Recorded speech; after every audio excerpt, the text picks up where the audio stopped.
जय हिंद साथियों, आप सभी का स्वागत है आपके अपने यूट्यूब चैनल पे। और आज हम लोग पढ़ेंगे रेलवे एनटीपीसी के लिए और ग्रुप डी के लिए हीट और उष्मा से क्वेश्चन, ठीक है ना।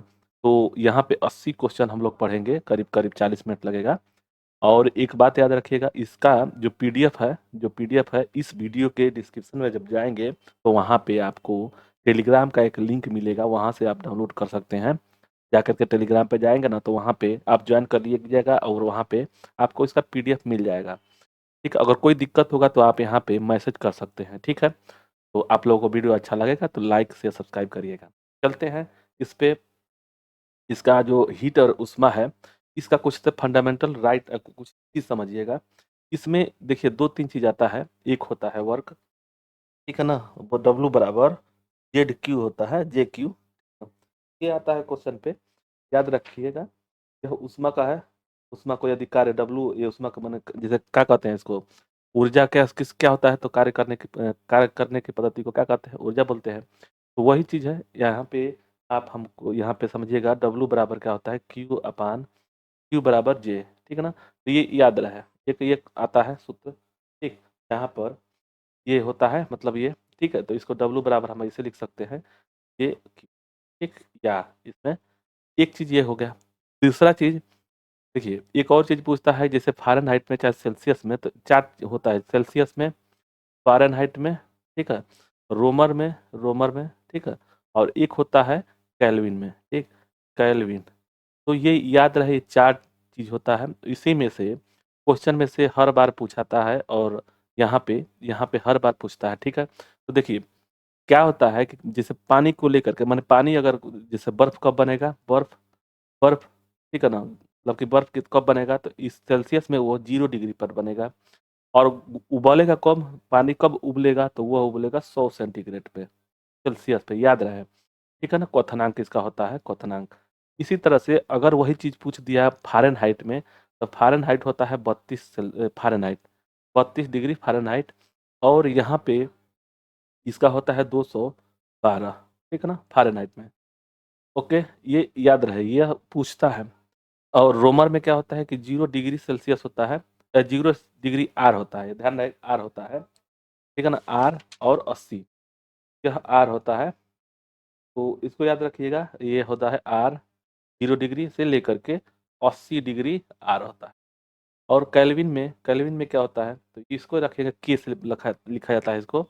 यह होता है 273 न्यूनतम, माने हिमांक जो है ना, हिमांक ये बर्फ वाला मतलब कि हिमांक है। हिमांक कब होता है, हिमांक बिंदु होता है 273, एक 273 की डिग्री के है।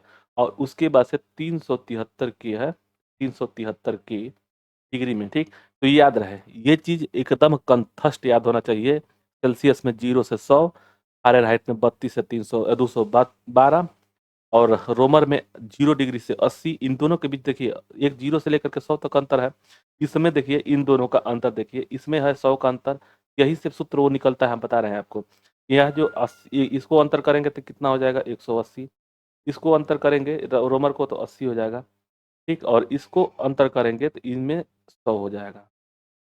तो मतलब कहने का मतलब कि 273 केल्विन से 100 का जो होता है इसमें भाग रहता है, मतलब कि 100 भाग से रहता है, ठीक है। 273 है, ये ध्यान रहे, गलती से लिखा गया है। चलिए, ये चीज समझ में आ गया कि इसी का अंतर या इसी को बट्टा में लिखा जाता है, ठीक है। देखिए, इसको एक संबंध में बनाएंगे हम, चारों को पैमाना में संबंध बनाएंगे, पैमाने में, तो ठीक है ना। तो देखिए, सेल्सियस होता है, सेल्सियस माइनस 0 डिग्री बट्टा में 100, क्या होता है, ये जो अंतर है ना, इसी को बट्टा में किया जाता है, ठीक। फ़ारेनहाइट होता है, फ़ारेन माइनस जो न्यूनतम रहता है उसी को घटाया जाता है, माइनस में 32 डिग्री फ़ारेनहाइट, ठीक ना।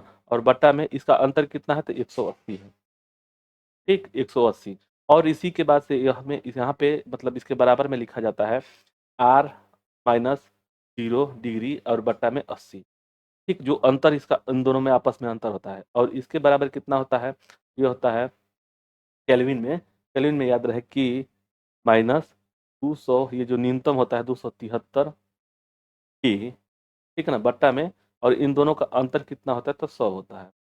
तो देखिए यहाँ से इसको जब देखिए, इन दोनों का अंतर ये तो है ना, यहाँ पे और यहाँ पे देखिए अंतर होता है। और इसका न्यूनतम इसको जोड़ेंगे, मतलब यहाँ पे तो इसका 212 हो जाएगा। यही चीज आपको ध्यान देना होगा। तो एक ये सूत्र हो गया और यह एक सूत्र हो गया, तो ये आपको पढ़ना होगा, ठीक है। तो अब चलते हैं क्वेश्चन पे, वहां पे क्वेश्चन एक से एक क्वेश्चन आएंगे आपके सामने। तो देर न करते हुए, यहाँ तक तो समझ में आ गया कि ये इससे होता है, आगे बढ़ते हैं। चलिए, क्वेश्चन दिया हुआ है, वस्तु को गर्म करने पर उसके अणु क्या होंगे? उसकी चाल बढ़ जाएगी, ऊर्जा कम हो जाएगी। ऑप्शन सी है कि भार बढ़ जाएगा, और ऑप्शन डी है कि भार घट जाएगा। तो उसकी जो चाल है ना, उसकी चाल, जो अणुओं की चाल है, वो बढ़ जाएगी। तो ये समझ में आएगा कि उसकी चाल बढ़ जाएगी। आगे, किसी वस्तु का ताप, किसी वस्तु का ताप किसका सूचक है? जो कोई भी वस्तु है, उसका ताप किसका सूचक है? ऑप्शन ए है कि उसके अणुओं की कुल ऊर्जा का, बी है उसके अणुओं की औसत ऊर्जा का, सी है उसके अणुओं के कुल वेग का, और डी है उसके अणुओं के औसत गति ऊर्जा का। तो किसी वस्तु का ताप, उसका सूचक क्या है? तो इसका आंसर हो जाएगा डी, उसके अणुओं और अणुओं के औसत गति ऊर्जा का है सूचक, ठीक है। तीसरा क्वेश्चन है, यह तब पूछा गया क्वेश्चन है, ठीक है ना। और आगे बढ़ते हैं तो देखते हैं, तीसरा क्वेश्चन है कि वस्तु का ताप सूचित करता है कि संपर्क करने पर उष्मा, वस्तु का ताप सूचित करता है कि संपर्क करने पर उष्मा। ऑप्शन ए है कि उस वस्तु से अपेक्षाकृत अधिक ताप पर किस वस्तु में प्रवाहित होगी। ऑप्शन बी है कि अपेक्षाकृत कम ताप की वस्तु से में उस वस्तु में प्रवाहित होगी। और ऑप्शन सी है कि उस वस्तु से पृथ्वी में प्रवाहित होगी। और ऑप्शन डी है कि पृथ्वी से उस वस्तु में प्रवाहित होगी। तो इसका आंसर हो जाएगा बी, अपेक्षाकृत कम ताप की वस्तु उस वस्तु में प्रवाहित होगी, ठीक है। तो चलते हैं चौथे क्वेश्चन पे। चार क्वेश्चन है कि किसी वस्तु के ताप में वृद्धि का अर्थ है कि उस वस्तु की क्या होगी? गतिज ऊर्जा बढ़ जाएगी, स्थितिज ऊर्जा बढ़ जाएगी, यांत्रिक ऊर्जा बढ़ गई है, और ऑप्शन डी है कि मतलब कि उसमें ऊर्जा बढ़ गई है। तो इसका क्या हो जाएगा? तो सबसे पहला हम लोग क्वेश्चन वही पढ़े थे कि कर्म करने पर क्या होगा, तो उसकी गति बढ़ जाएगी, ठीक है ना। तो वह अणु चलने लगेगा, उसमें अणु में चलने मतलब लगेगा। तो इसका आंसर हो जाएगा, देखिए, ऊष्मीय ऊर्जा का जो बढ़ जाएगा, उसमें ऊष्मीय ऊर्जा बढ़ जाएगी, ठीक। तो इसका आंसर डी होगा। आगे दिया हुआ है कि जब किसी वस्तु को ठंडा किया जाता है तब उसके अणु की ऊर्जा बढ़ जाती है, की ऊर्जा चाल घट जाती है, का द्रव्यमान बढ़ जाता है, का भार बढ़ जाता है। तो 5 का आंसर हो जाएगा बी, उसकी चाल घट जाती है। यह पहले क्वेश्चन का विपरीत है। जब किसी वस्तु को गर्म किया जाता है तो उसके अणु में क्या होता है, तो चाल बढ़ जाती है। उसी वस्तु को अगर ठंडा किया जाता है तो उसकी चाल घट जाती है। तो यह एक नंबर जो क्वेश्चन था उसी पर निर्भर है, ठीक। चलिए, छठा नंबर क्वेश्चन है कि ऊष्मा एक प्रकार की ऊर्जा है जिससे कार्य में बदला जा सकता है, इसका प्रत्यक्ष प्रमाण सबसे पहले किसने दिया था? दिया हुआ है कि ऊष्मा एक प्रकार की ऊर्जा है जिसे कार्य में बदला जा सकता है, इसका प्रत्यक्ष प्रमाण सबसे पहले किसने दिया था? ऑप्शन ए है डेवी, ऑप्शन बी है रमफोर्ड, ऑप्शन सी है सेल्सियस, ऑप्शन डी है फ़ारेनहाइट। तो 6 का आंसर हो जाएगा बी, रैमफोर्ड ने यह बताया था कि ऊष्मा एक ऊर्जा है और इसको कार्य में बदला जा सकता है, ठीक। चलिए, नेक्स्ट क्वेश्चन पे 7 नंबर क्वेश्चन है कि किस वैज्ञानिक ने सर्वप्रथम बर्फ के 2 टुकड़ों को आपस में घिसकर पिघला दिया था? ऑप्शन ए है रैमफोर्ड, ऑप्शन बी है जूल, ऑप्शन सी है डेवी, और ऑप्शन डी है सेल्सियस। तो 7 का आंसर हो जाएगा सी, डेवी ने 2 बर्फ के टुकड़ों को आपस में घिसकर पिघला दिए थे।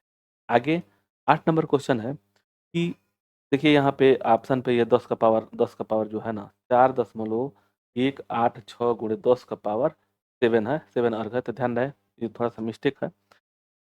चलिए, क्वेश्चन दिया हो, किसी कार्य को ऊष्मा में बदलता है या ऊष्मा कार्य में बदलती है, तो किए गए कार्य उत्पन्न ऊष्मा का अनुपात एक स्थिरांक होता है जिससे ऊष्मा का यांत्रिक तुल्यांक कहते हैं, इसका मान होता है क्या? तो इसका आंसर हो जाएगा 8 का डी होगा, उपयुक्त सभी।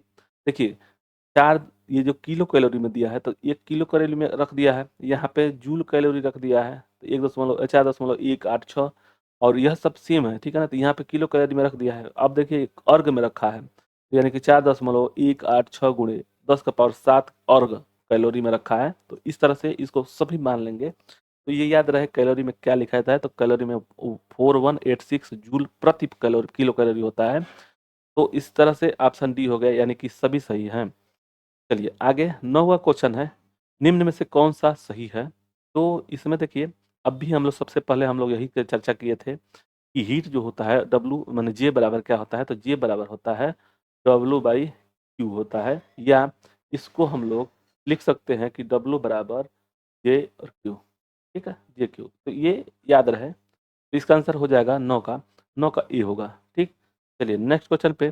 जब कुछ पानी का लगातार मंथन किया जाता है तो उसका ताप बढ़ जाता है, इसलिए इस क्रिया में क्या होता है? ऑप्शन ए दिया है कि ऊष्मा ऊर्जा का रूपांतरण ऊष्मीय ऊर्जा में होता है, ऊष्मीय ऊर्जा का रूपांतरण ऊष्मा ऊर्जा में होता है, और यांत्रिकी ऊर्जा का रूपांतरण ऊष्मीय ऊर्जा में होता है, ऊष्मीय ऊर्जा का रूपांतरण यांत्रिक ऊर्जा में होता है। जब कुछ पानी को लगातार मंथन किया तो उसमें ताप बढ़ जाता है, तो इसका आंसर हो जाएगा सी होगा। किसी यंत्र से हम उसको यांत्रिक ऊर्जा लगाएंगे और वह रूपांतरण होकर के ऊष्मीय ऊर्जा में हो जाता है। ठीक है, तो इसका आंसर 10 का हो जाएगा सी। वाष्प दिया है, वाष्प इंजन जो है, वाष्प इंजन में उबलते हुए जल का तापमान किस कारण से उच्च हो जाता है? ऑप्शन ए है कि जल में विलीन पदार्थ होते हैं, ऑप्शन बी है बॉयलर के अंदर निम्न दाब होता है और बॉयलर के अंदर उच्च दाब होता है, और डी है कि अग्नि अत्यधिक उच्च तापमान पर होती है। तो इसका आंसर सी हो जाएगा, बॉयलर के अंदर उच्च दाब हो जाता है। 12 क्वेश्चन है कि शीतकाल में हैंडपंप का पानी गर्म होता है क्योंकि क्योंकि ऑप्शन ए है कि शीतकाल में हमारा शरीर ठंडा होता है अतः गर्म जल गर्म प्रतीत होता है। ऑप्शन बी है कि पृथ्वी के भीतर तापमान वायुमंडल के तापमान से अधिक होता है। ऑप्शन सी है कि पंपिंग क्रिया में घर्षण पैदा होती है जिससे जल गर्म हो जाता है, और जल भीतर से बाहर, मतलब जो जल है बाहर निकलता है, परिवेश में ऊष्मा का अवशोषण कर लेता है। तो इसका आंसर 12 का हो जाएगा बी, जो है पृथ्वी के भीतर तापमान वायुमंडल के तापमान से अधिक होता है, बस यही एक कारण है। आगे, एसआई सिस्टम में तापमान का इकाई क्या होता है? एसआई सिस्टम में तापमान का तापमान का इकाई क्या होता है? इसका आंसर हो जाएगा ए, केल्विन होता है। ठीक है ना, एसआई में केल्विन। आगे हम लोग देखेंगे 14 है कि इनमें से कौन सा ऊष्मा का मात्रक नहीं है? याद रहे, नहीं दिया हुआ है तो इस पर बड़ा जोर देकर देना पड़ता है। ऑप्शन दिया है कि calorie, kilo calorie, joule, degree Celsius, इसमें से कौन सा नहीं है? तो इसका आंसर हो जाएगा डिग्री से सेल्सियस है, यह जो है ऊष्मा का मात्रक नहीं है, यानी कि कैलोरी, किलो कैलोरी और जूल ये तीनों हैं।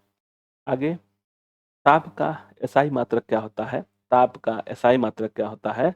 इसका आंसर हो जाएगा ए, केल्विन होता है, ताप का केल्विन होता है, ये याद रहे, एसआई मात्रक ताप का केल्विन होता है। दिया हुआ है कि 1 किलो कैलोरी ऊष्मा का मान होता है, 1 किलो कैलोरी ऊष्मा का मान कितना होता है? ऑप्शन ए दिया है कि 4.2 जूल, और बी दिया हुआ है कि 4.2 इंटू 10 का पावर 2 जूल, और सी दिया है कि 4.2 इंटू 10 का पावर 3 जूल, और डी दिया है 4.2 इंटू 10 का पावर 4 जूल। तो 16 का आंसर हो जाएगा सी, 16 का आंसर हो जाएगा सी, 4.2 इंटू 10 का पावर 3 जूल। आगे, ये जल प्रपात के अधस्थल पर जल का तापमान ऊपर की अपेक्षा अधिक होने का कारण है। तो इसका आंसर क्या हो जाएगा? 17 का जो सी हो जाएगा, कि गिर रहे जल का गतिज ऊर्जा उष्मा में बदल जाती है। ठीक है, देखिए एसएससी में पूछा गया है। आगे दिया हुआ है कि गर्मियों में ताप 46 सेल्सियस हो जाने पर भी ऊंट में गर्मी राहत महसूस करता है, क्या कारण है? तो ऑप्शन ए दिया है कि रेगिस्तानी पौधों की छाया में बैठकर अपने शरीर को तापमान 42 डिग्री तक बढ़ाकर, और सी है कि अपने शरीर में पानी का संचय करके, और डी है कि उपरोक्त में से कोई नहीं। तो 18 का आंसर हो जाएगा बी, वह अपने ऊंट जो है अपने शरीर के तापमान को 42 डिग्री तक पहुंचा देता है। आगे, बर्फ पर दाब बढ़ाने से उसका गलनांक, ठीक है ना, गलनांक क्या होगा? घट जाएगा, बढ़ जाएगा, और परिवर्तित रहेगा, शून्य हो जाएगा। तो जो दाब बढ़ाने पर उसका गलनांक क्या होगा? वह घट जाएगा, तो इसका इसका आंसर हो जाएगा ए। 20 है कि गैस तापमापी द्रव तापमापी की तुलना में ज्यादा संवेदी होते हैं क्योंकि गैस, ऑप्शन ए है कि विशिष्ट ऊष्मा अधिक होती है, कि प्रसार गुणांक अधिक होता है, और सी है कि हल्की होती है, और डी है कि विशिष्ट ऊष्मा कम होती है। तो 20 का आंसर क्या हो जाएगा? 20 का आंसर हो जाएगा बी होगा, कि प्रसार गुणांक अधिक होती है। यह है कि ताप युग्मी तापमापी थर्मोकपल थर्मोमीटर का सिद्धांत आधारित है किसके? सीबेक के प्रभाव पर, जूल के प्रभाव पर, पेल्टियर के प्रभाव पर, इनमें से कोई नहीं। तो इसका आंसर क्या हो जाएगा? तो 21 का आंसर हो जाएगा ए, सीबेक के प्रभाव पर। नेक्स्ट, अत्यधिक ऊंचे तापों की माप की जाती है अत्यधिक ऊंचे तापों की माप की जाती है किस पर? प्लेटिनम प्रतिरोध तापमापी से, ताप युग्म तापमापी से, पूर्ण विकिरण उच्च तापमापी से, और नाइट्रोजन गैस तापमापी से। तो 22 का आंसर हो जाएगा सी, पूर्ण विकिरण तापमापी से। तो अत्यधिक तापमान को मापने के लिए पायरोमीटर का प्रयोग किया जाता है। चलिए, दिया हुआ है कि पूर्ण पूर्ण दिया हुआ है कि पूर्ण विकिरण उत्मापी टोटल रेडिएशन पैरामीटर का सिद्धांत किस पर आधारित है? ऑप्शन ए है कि सीबेक के प्रभाव पर, पेल्टियर के प्रभाव पर, स्टीफन के नियम पर और जूल के प्रभाव पर। तो 23 का आंसर सी हो जाएगा। जो पूर्ण विकिरण तापमापी है वह स्टीफन के नियम पर कार्य करता है। 24 है कि दूर की वस्तुएं जैसे सूर्य आदि का ताप किस तापमापी के द्वारा मापा जाता है? ऑप्शन ए है कि ताप युग्म तापमापी द्वारा, प्लेटिनम प्रतिरोध तापमापी द्वारा, ऑप्शन सी है पूर्ण विकिरण उच्च तापमापी द्वारा और डी है कि इनमें से कोई नहीं। तो 24 का आंसर सी होगा, पूर्ण विकिरण उच्च तापमापी के द्वारा दूर की वस्तुओं जैसे सूर्य आदि का ताप मापने के लिए प्रयोग किया जाता है। दिया हुआ है 25 की ठंडे देशों में पारे के स्थान पर एल्कोहल को तापमापी दरों के रूप में वरीयता दी जाती है, क्योंकि एल्कोहल का द्रव्यंक निम्नतर होता है। एल्कोहल ऊष्मा का बेहतर संचालक होता है। एल्कोहल पारा से अधिक सस्ता होता है। एल्कोहल का विश्व उत्पादन पारा से अधिक होता है। तो देखिए, जो एल्कोहल का होता है सबसे न्यूनतम मतलब -115 डिग्री होता है सेल्सियस में। तो याद रहे, और इसका जो होता है 39 होता है, 39 डिग्री सेल्सियस होता है पारा का, और एल्कोहल का -115 डिग्री सेल्सियस होता है। ठीक है, तो इसी के चलते ठंडे प्रदेशों में अल्कोहल का तापमान प्रयोग किया जाता है।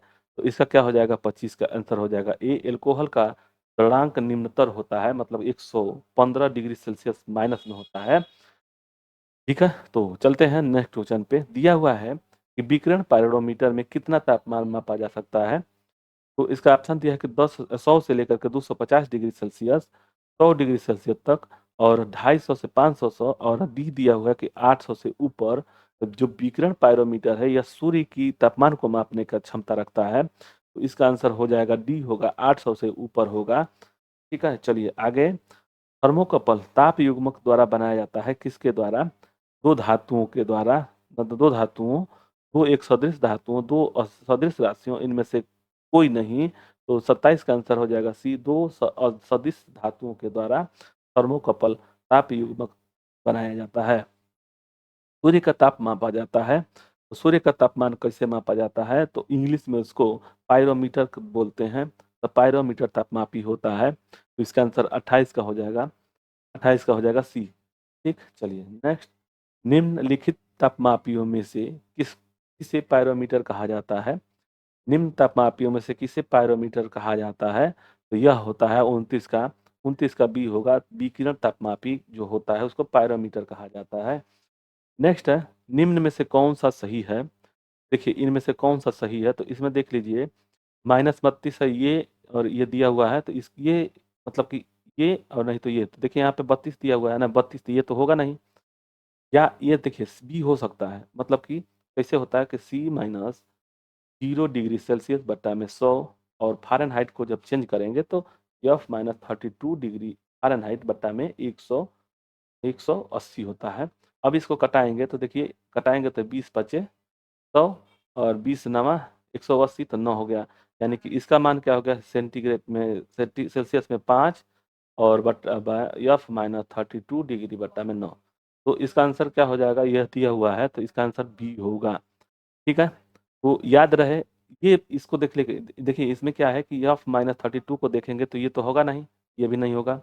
ये प्लस में दिया, ये हो सकता, माइनस में दिया है। अब देखिए C-5 है तो ये होगा नहीं, F-5 है तो ये भी नहीं होगा। तो इसका आंसर इस तरह से भी देख लेंगे, लेकिन ये याद होना चाहिए। जैसे या मतलब इसको याद करने के लिए देखिए यहाँ पे दिया हुआ है, इसको अगर मान लीजिए हम याद करेंगे तो C-0 डिग्री सेल्सियस बटा 100 होता है। इसके बराबर में अगर फ़ारेनहाइट से अगर हम करेंगे तो F-32 डिग्री होता है बट्टा में 180 होता है। ठीक है, अब इसको रोमर में अगर रखेंगे तो रोमर -0 डिग्री सेल्सियस होता है बटा में 180 होता है। और इसके बराबर में अगर हम रखेंगे केल्विन को, तो केल्विन -273 की, और बट्टा में ये हो जाएगा 100। तो यह जो है आपको एकदम कंठस्थ याद होना चाहिए। चलिए आगे चलते हैं 30 क्वेश्चन पे। यह हुआ कि सेल्सियस मापक्रम पर जल के क्वथनांक माने बॉइलिंग पॉइंट और हिमांक जो है क्या होगा क्रमशः? तो अभी हम लोग सबसे पहले यही हम लोग चर्चा किए थे कि जो सेल्सियस पैमाने पे जो होता है, सेल्सियस पैमाने पर वह जो हिमांक जो होता है FB जो होता है फ्रीजिंग पॉइंट तो होता है डिग्री सेल्सियस से लेकर के 100 डिग्री सेल्सियस क्वथनांक BP होता है, मतलब कि बॉइलिंग पॉइंट होता है। फ्रीजिंग पॉइंट और बॉइलिंग पॉइंट यानी कि 0 से लेकर 100 तक, तो इसका आंसर हो जाएगा ए। 41 का आंसर हो जाएगा, क्या दिया हुआ है? देखिए ये नहीं होगा, हाँ देखिए 0 से लेकर के 100 होगा, लेकिन अब यहाँ पे देखिए हम तो गलत मार दिए, इसलिए कि समझ रहे थे कि आप लोग क्या बताएंगे। देखिए पहले क्वथनांक दिया हुआ है, ठीक, तो याद रहे कि सबसे पहले क्वथनांक दिया हुआ है, तो क्वथनांक को रखेंगे ना पहले, तो इसका हो जाएगा 100 डिग्री सेल्सियस से लेकर के कितना 0 डिग्री सेल्सियस, यानी कि इसका आंसर बी होगा। ठीक है, तो इसके अनुसार जैसे पूछ दिया उसके अनुसार से हमको यहाँ पे आंसर रखना होगा। तो आंसर तो दोनों सही है, लेकिन इसके अनुसार यह नहीं दिया हुआ है। अगर यहाँ पे दे दिया होता कि पहले हिमांक दे दिया होता, हिमांक और उसके बाद से क्वथनांक दिया होता, तब जा करके ए वाला सही होता। ठीक है, तो यह क्वेश्चन पर ध्यान देना होगा, ध्यान दे करके लगाया जाता है। तो इसका आंसर क्या हो जाएगा, बी होगा। चलिए नेक्स्ट क्वेश्चन पर चलते हैं। दिया हुआ है कि ताप सेल्सियस के पैमाने पर परम शून्य ताप क्या होता है। तो देखिए परम शून्य ताप जो होता है -273 डिग्री सेल्सियस होता है। ये याद रहे कि परम शून्य जो ताप होता है ताप सेल्सियस पर -200 डिग्री सेल्सियस होता है, तो इसका आंसर हो जाएगा डी। तो 32 का आंसर क्या हो जाएगा, डी। नेक्स्ट क्वेश्चन पे चलते हैं कि केल्विन माप में मानव शरीर का तापमान कितना होता है। तो एकदम इसको कंठस्थ याद कर लीजिए, 310 होता है, 310 केल्विन में 310 होता है, तो इसका आंसर डी होगा। अब देखिए कैसे निकालेंगे। देखिए मानव शरीर का सेंटीग्रेड में जो सेल्सियस में होता है, सेल्सियस में मानव का क्या होता है, तो 37 डिग्री सेल्सियस होता है। इस पर लगा सकते हैं, तो 37 डिग्री सेल्सियस, अब इसको फ़ारेनहाइट केल्विन में चेंज करना है। तो मान लीजिए केल्विन सेल्सियस 0 डिग्री बट्टा में 100 और केल्विन को बराबर रखेंगे, तो के -273 के और बट्टा में कितना 100। ठीक, तो इससे ये कट जाएगा। अब देखिए यहाँ पे 37 यानी कि इस डिग्री के पास में अगर हम लोग 37 रख लेंगे सेल्सियस के मान पर, तो सेल्सियस में 37 रख लेंगे और इसका मान तो 0 है ही है, तो इसको बराबर में के का मान हमको निकालना है। तो 273 हम लोग माइनस में 273 को योग यहाँ पे करेंगे, तो के बराबर क्या हो जाएगा, तो जब यह इधर आएगा तो प्लस में हो जाएगा, तो 273 और प्लस में 37 हो जाएगा। 7 3 10 को 0 हासिल 1, 7 3 10 0 हासिल 1, ठीक है ना। 7 3 10 को 0 हासिल 1 और 7 3 10 1 11 को 1 हासिल 1 और 2 1 310 की होता है। केल्विन बराबर क्या हो जाएगा, 310। तो याद रहे इसका जो मनुष्य का जो तापमान होता है वह 37 डिग्री सेल्सियस में होता है, और वह जब हम लोग केल्विन में माप करेंगे तो 310 डिग्री होगा। ये एकदम कंठस्थ याद रखिएगा, ठीक। और नहीं तो इस सूत्र याद रहेगा तो भी आप लोग इसका आंसर दे सकते हैं। चलिए दिया हुआ है कि 34 में कि कौन सा ताप सेंटीग्रेड और फ़ारेनहाइट दोनों मापक्रमों में एक समान होता है, ठीक। दिया है कि सेंटीग्रेड और फ़ारेनहाइट में दोनों तापक्रम में कौन सा समान होता है, तो इसको एकदम से कंठस्थ याद रख लीजिए कि सेंटीग्रेड और फ़ारेनहाइट हमेशा -40 जो डिग्री होता है वो हमेशा सेंटीग्रेड और फ़ारेनहाइट समान होता है। तो 34 का क्या हो जाएगा, डी होगा। नेक्स्ट क्वेश्चन देखेंगे कि न्यूनतम संभवतः तापमान क्या होता है, तो वह परम शून्य ताप होता है, उसी को बोलते हैं। तो इसका आंसर हो जाएगा, पढ़े हैं अभी, -273 डिग्री सेल्सियस होता है, ठीक। आगे नेक्स्ट क्वेश्चन पे चलते हैं। दिया हुआ कि फ़ारेनहाइट स्केल पर किसी वस्तु का तापमान 212 डिग्री सेल्सियस है फ़ारेनहाइट पे, तो सेल्सियस पैमाने पर उस वस्तु का तापक्रम कितना होगा। अभी हम लोग इससे पहले सबसे शुरू में याद किए थे कि फ्रीजिंग पॉइंट कितना होता है। फ्रीजिंग पॉइंट सेल्सियस में क्या होता है, सेल्सियस में यह होता है 0 डिग्री, और बीपी मतलब बॉइलिंग पॉइंट कितना होता है 100 डिग्री, ठीक है 100 डिग्री। अब यह सेल्सियस में होता है और वहीं पे फ़ारेनहाइट में कर देंगे, ये हो जाएगा 32 क्या होता है फ्रीजिंग पॉइंट, और बॉइलिंग पॉइंट होता है 212 डिग्री सेल्सियस। फ़ारेनहाइट ध्यान रहे, सेल्सियस नहीं फ़ारेन में है। अब देखिए इसका और इसका सेम बराबर है, तो इसका आंसर हो जाएगा 36 का सी सही हो जाएगा। यह फ़ारेनहाइट के स्केल में 212 है, सेल्सियस के पैमाने पर इसके बराबर होता है 212 जो होता है 100 डिग्री सेल्सियस के बराबर होता है। दिया हुआ है कि सेल्सियस पैमाने पर 0 डिग्री सेल्सियस के फ़ारेनहाइट स्केल में कितने डिग्री के बराबर होता है। तो वही चीज़ देखिए यहाँ पे, यह जो डिग्री किसके बराबर है, 0 इस 32 के बराबर है। 32 डिग्री फ़ारेनहाइट के, तो इसका आंसर हो जाएगा वही वाला, ये जो बी है वह हो जाएगा, तो 37 का हो जाएगा बी। तो देखिए आपसे शुरू में ही बात बोले थे कि यह जो जो हम बताए हैं चार्ट है, उसको याद करना होगा और उसका सूत्र ज्ञात करना होगा, हमेशा याद रखना पड़ेगा, यह क्वेश्चन उतने में ही लग जाता है। चलिए देखते हैं, 38 नंबर क्वेश्चन है, मानव शरीर का तापक्रम 98.4 फ़ारेनहाइट है, तो इसके बराबर में सी के सेल्सियस के बराबर होगा। तो इसका देखिए क्वेश्चन में दिया हुआ है सी को हमको निकालना है, तो देखिए कैसे निकालेंगे। इसका सूत्र है कि सी माइनस 0 डिग्री सेल्सियस बट्टा में 100, ठीक, और इक्वल टू में फ़ारेनहाइट में फ़ारेन और माइनस 32 फ़ारेनहाइट होता है बट्टा में 180 होता है, ठीक।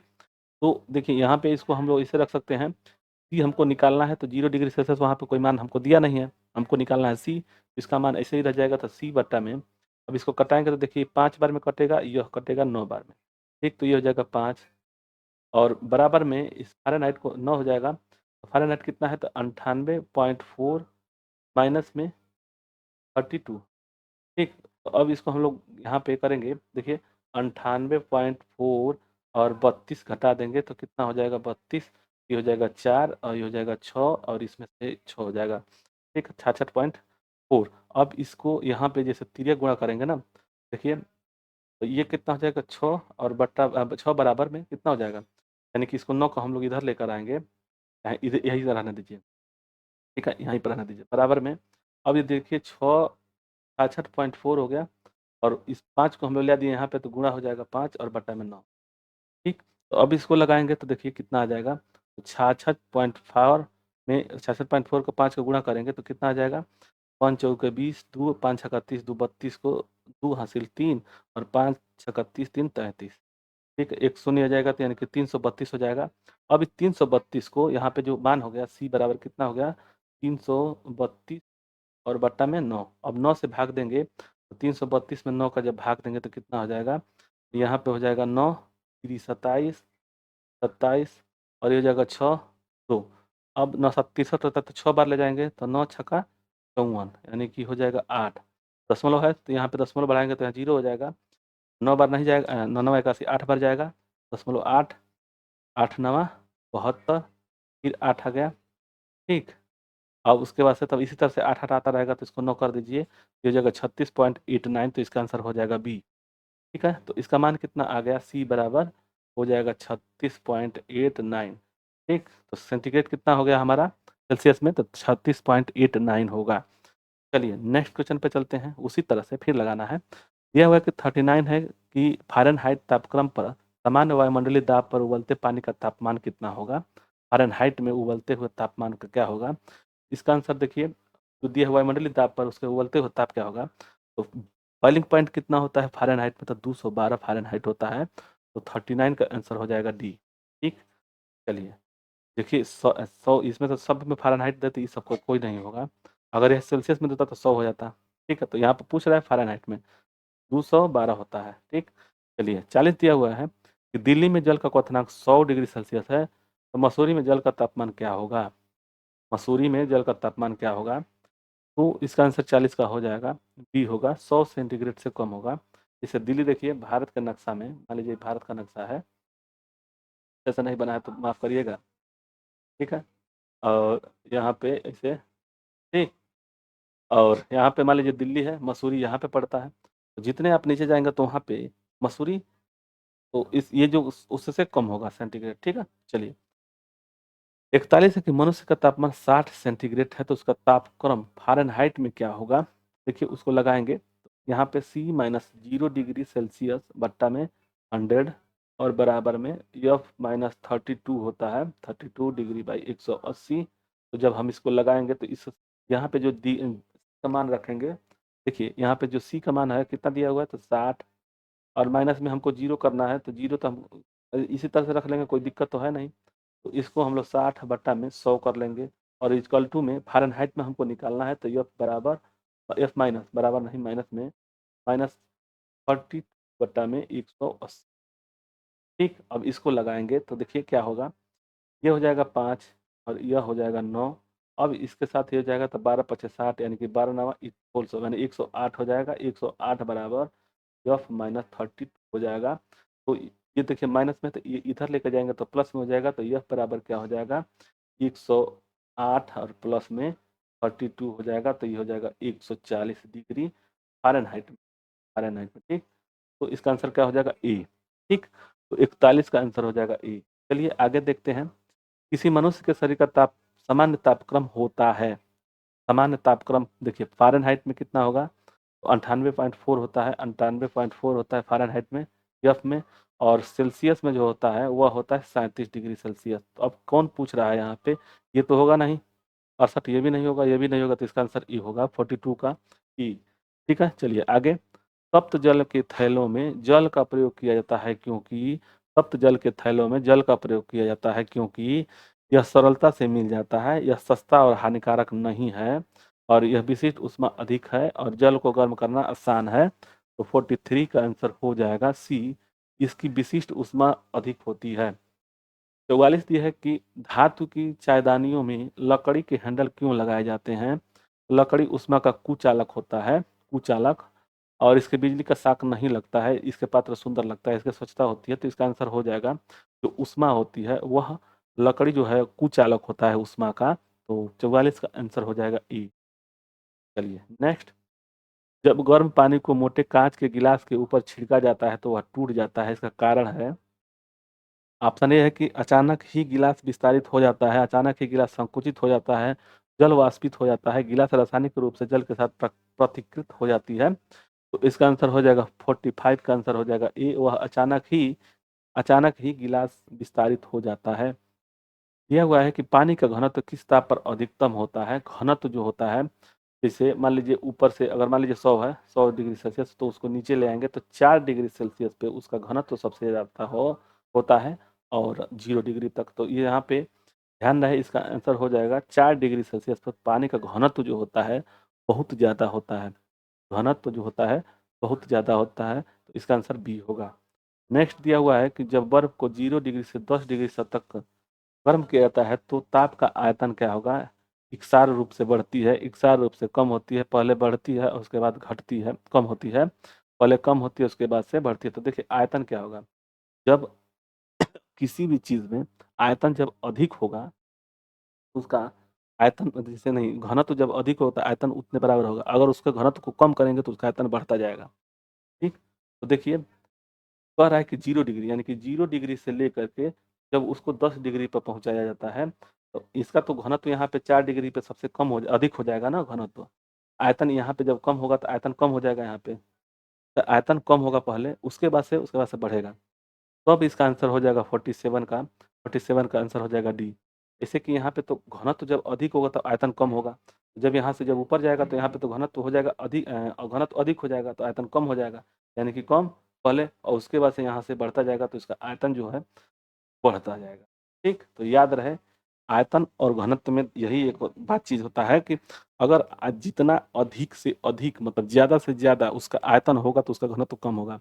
अगर मान मान के चलिए कि अपने जो प्रथम रूप है उसको अगर उसमें से अगर अधिक घनत्व बढ़ता जाएगा तो उसका आयतन कम होता जाएगा। तो ये ध्यान रहे। चलिए, दिया हुआ है कि यदि जल को 100 डिग्री सेल्सियस से 0 डिग्री सेल्सियस तक किया जाए तो क्या होगा। तब क्या होगा, 100 डिग्री सेल्सियस से 10 डिग्री सेल्सियस तक ले जाए, मतलब 0 डिग्री सेल्सियस तक ले जाए तो 4 डिग्री पर उसको क्या होगा, तो 4 डिग्री पर उसका आयतन जो होगा तब क्या कर रहा है, यह है कि जल का आयतन 4 डिग्री पर कम होता है, फिर बढ़ेगा, और जल का घनत्व लगातार बढ़ेगा। जैसे कि यहाँ से जब जाएगा तो घनत्व तो बढ़ता जाएगा, तो सबसे अधिक घनत्व यहाँ पे हो जाएगा, बढ़ेगा, उसके बाद से 4 डिग्री पर अधिकतम हो जाएगा। ठीक है, और फिर जल का आयतन लगातार घटेगा और 4 डिग्री सेल्सियस पर न्यूनतम हो जाएगा, और जल का घनत्व 4 डिग्री सेल्सियस पर घटेगा फिर बढ़ेगा। तो 48 का आंसर हो जाएगा ए। जैसे जल का आयतन जो है 4 डिग्री सेल्सियस तक वो कम होगा फिर बढ़ेगा। ठीक, तो इसका आंसर ई होगा। नेक्स्ट है 48 की साइकिल के ट्यूब अधिकांशतः गर्मियों में क्यों फटते हैं। ऑप्शन ए है कि गर्मी के कारण ट्यूब फट जाता है। ऑप्शन बी है कि गर्मी के कारण रबर बहुत कमजोर हो जाता है।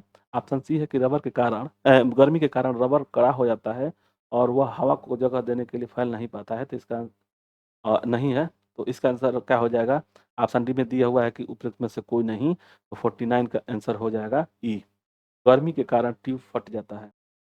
शीशे की छड़ें जब भाप में रखी जाती है तो उसकी लंबाई बढ़ जाती है, परंतु उसकी चौड़ाई अप्रभावित रहती है, घटती है, बढ़ती है, अव्यवस्थित होती है। तो 50 का आंसर हो जाएगा, डी होगा, अव्यवस्थित होगी। नेक्स्ट है, लोलक घड़ियों की गर्मी में सुस्त क्यों हो जाती है? जब उसकी लंबाई बढ़ेगी तो उसका जो दोलन है कम हो जाएगा, सीधी सीधी बात है।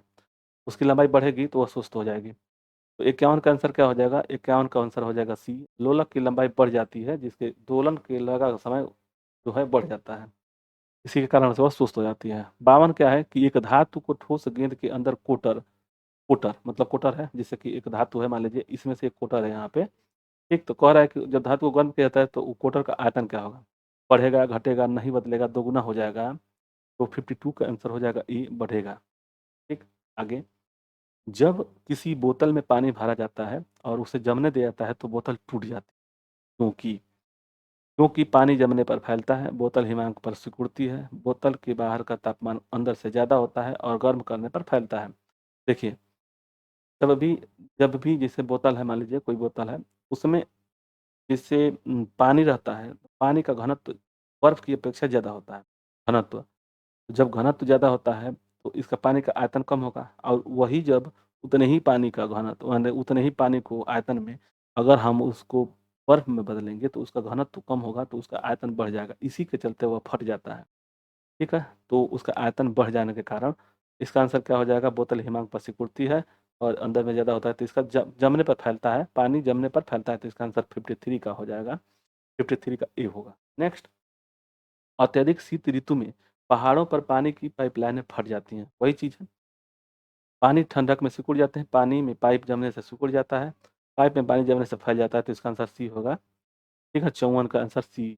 आगे 55 देखेंगे कि दो रेल पटरियों के मध्य जोड़ पर एक छोटा सा स्थान छोड़ा जाता है, क्योंकि क्योंकि धर्म धातु जैसे इसमें ऑप्शन बी यह है कि क्योंकि धातु गर्म करने पर फैलती है और ठंड होने पर सिकुड़ती है, तो इसका आंसर हो जाएगा बी, 55 का बी। आगे हम लोग देखेंगे 56 है, किसी झील की सतह का पानी बस जमने ही वाला है, झील के अधः स्थल के जल का तापमान क्या होगा? तो इसका आंसर क्या हो जाएगा? 56 का आंसर हो जाएगा डी होगा, 4 डिग्री सेल्सियस। ठीक।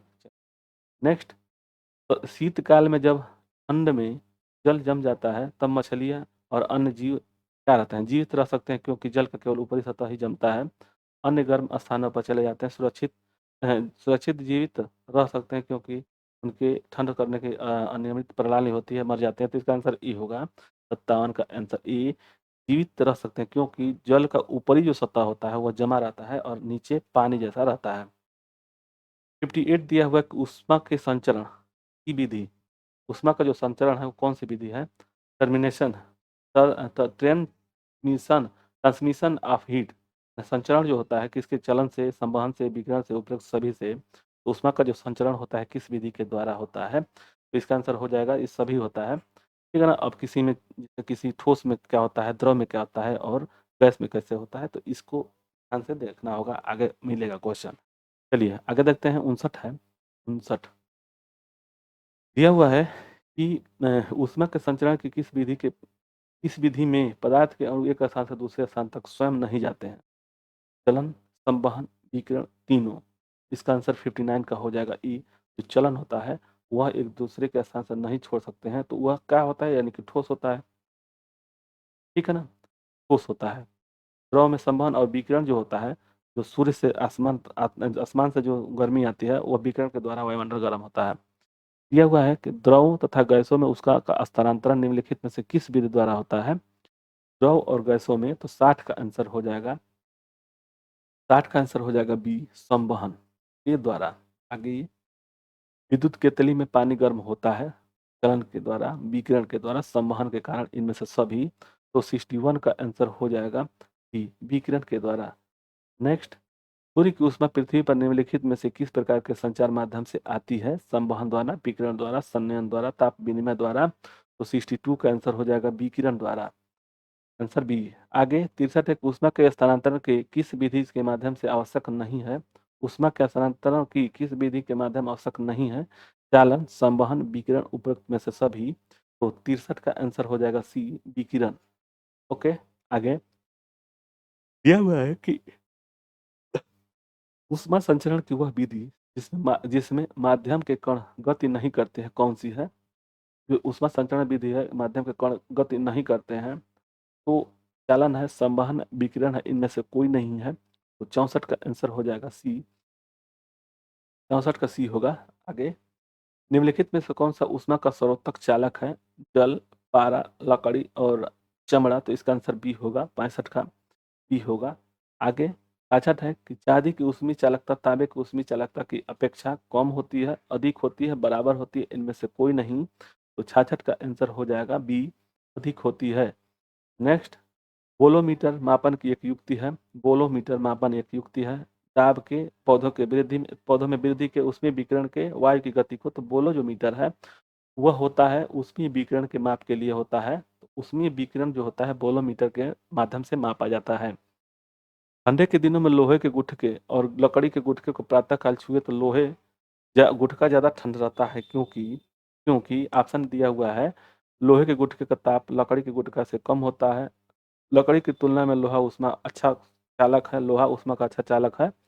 और लकड़ी की तुलना में लोहा उष्मा का खराब चालक है। और लोहे का गुटका लकड़ी से भारी होता है। तो भारी तो ठीक है, वो अलग चीज है, लेकिन वह लकड़ी की तुलना में लोहे का जो उष्मा है उष्मा अच्छा चालक होता है। तो इसका आंसर हो जाएगा 68 का बी होगा। ठीक है ना, 68 का बी। नेक्स्ट, दिया हुआ है, बड़े जाड़े में झील की सतह हिमशीतित हो जाती है, किंतु उसके तल में जल द्रव अवस्था में बना रहता है। यह किस कारण से होता है? तो इसका आंसर हो जाएगा 69 का हो जाएगा, सी होगा कि जल की सघनता 4 डिग्री पर अधिकतम होता है। नेक्स्ट, एक टेबल पंख को बंद करने से चलाने पर कमरे की हवा, एक टेबल पंखे को बंद कमरे में चलाने पर हवा गर्म होगी, ठंडी होगी, कोई प्रभाव नहीं पड़ेगा, उपरोक्त में से कोई नहीं। तो इसका आंसर ए होगा। 70 का ए हो जाएगा, वो गर्म होगा। कमरे में रखे हुए रेफ्रिजरेटर के दरवाजों को खुला छोड़ दिया जाए तो क्या होगा? कमरा धीरे धीरे गर्म हो जाएगा। तो 71 का आंसर सी हो जाएगा। ठीक है ना, कमरा धीरे धीरे गर्म हो जाएगा। आगे, यदि किसी धातु को खाना पकाने के बर्तन बनाने में प्रयुक्त किया जाता है तो ताप चालकता कम होनी चाहिए, अधिक होनी चाहिए, विद्युत चालकता कम होनी चाहिए, घनत्व तो अधिक होना चाहिए। तो 72 का आंसर हो जाएगा ए, कम होना चाहिए। नेक्स्ट है कि निम्नलिखित में से कौन सा ऊष्मा का सबसे अच्छा सुचालक है? ऊष्मा का सुचालक है ठंडा पानी, गर्म पानी, समुद्र का पानी, आश्वित पानी। तो इसका आंसर हो जाएगा 73 का सी होगा, समुद्र का पानी। नेक्स्ट है, आणविक संघटक के द्वारा ऊष्मा का संप्रेषण क्या कहलाता है? चालन, संवहन, विकिरण और प्रकीर्णन। तो 74 का आंसर हो जाएगा बी, संवहन होता है। नेक्स्ट है, निम्नलिखित में से कौन सा ऊष्मा का बहुत अच्छा चालक है? पारा, पानी, ईथर, बेंजीन। तो इसका आंसर हो जाएगा 75 का ए होता है। यह बहुत ही अच्छा चालक होता है। सूर्य विकिरण का कौन सा भाग लेकर सोलर कुकर को गर्म करता है? परावैंगनिक किरण, अवरक्त किरण, कास्मिक किरण, प्रकाशीय किरण। तो इसका आंसर 76 का हो जाएगा बी, अवरक्त किरण को लेकर के सोलर कुकर गर्म करता है। यह 77 की शीतकाल में कपड़े हमें गर्म रखते हैं क्योंकि ऊष्मा प्रदान करता है। ऊष्मा का विकिरण नहीं होता है, नहीं करते हैं। वायु को शरीर के संपर्क में आने से रोकते हैं, शरीर की ऊष्मा को बाहर जाने से रोकते हैं। 77 का आंसर हो जाएगा डी, शरीर की ऊष्मा को बाहर जाने से रोकता है। 78 क्वेश्चन है, इसमें देखिए ऊपर नीचे हो गया है यहाँ पे ए बी सी डी करके। देखिए A B C, A B दिया हुआ है, डी दिया है, तो ये ई मानिए, इसको डी मानिए। ठीक है, चलिए। धूप से बचने के लिए छाते के रंग संयोजन निम्न में से कौन सा उचित है? ऊपर काला, नीचे सफेद, ऊपर सफेद नीचे काला, ऊपर और नीचे दोनों काला, ऊपर सफेद नीचे काला, ऊपर नीचे दोनों सफेद। तो देखिए इसका आंसर क्या हो जाएगा 78 का। 78 का आंसर हो जाएगा बी, ऊपर सफेद और नीचे काला। नेक्स्ट, 79 है कि अफ्रीका के काली त्वचा वाले व्यक्ति ब्रिटेन के सफेद त्वचा वाले व्यक्तियों की तुलना में अधिक गर्मी महसूस करते हैं, कम गर्मी महसूस करते हैं, समान गर्मी महसूस करते हैं और गर्मी महसूस नहीं करते हैं। देखिए सफेद जो चमड़ी होती है, जैसे दूध जल्दी गर्म नहीं होता है, और जो ये क्या बोलते हैं, काला जो होता है बहुत तेज गर्मी महसूस करता है। तो 79 का आंसर क्या हो जाएगा? ये हो जाएगा, अधिक गर्मी महसूस करता है। 80 है कि सुबह का सूरज इतना गर्मी नहीं होता है जितना दोपहर का होता है, क्योंकि सूर्य की किरणें सुबह में समय धीरे धीरे चलती है। सूर्य के समय सूरज ठंडा होता है, सुबह के समय पृथ्वी सूरज के अधिक दूर होती है। और डी है कि सूर्य सुबह के समय सूरज की किरणों को अंतरिक्ष में अधिक दूरी तय करनी पड़ती है। तो 80 का आंसर क्या हो जाएगा? 80 का आंसर डी होगा कि सूर्य सुबह के समय सूरज की किरणों को अंतरिक्ष में अधिक दूरी तय करनी पड़ती है। ठीक है, तो यहाँ तक हम लोग पढ़े 80 क्वेश्चन। अगला वीडियो में इससे आगे हम लोग पढ़ेंगे। तो आप लोगों को वीडियो अच्छा लगे तो लाइक और शेयर सब्सक्राइब करें, और आपसे निवेदन है कि लाइक ज़रूर करें, और साथ में इसका PDF हम इसके डिस्क्रिप्शन में डाल देंगे, वहाँ से आप डाउनलोड कर सकते हैं टेलीग्राम में जा कर के। ठीक है, तो आप लोगों को धन्यवाद। जय हिंद, जय भारत।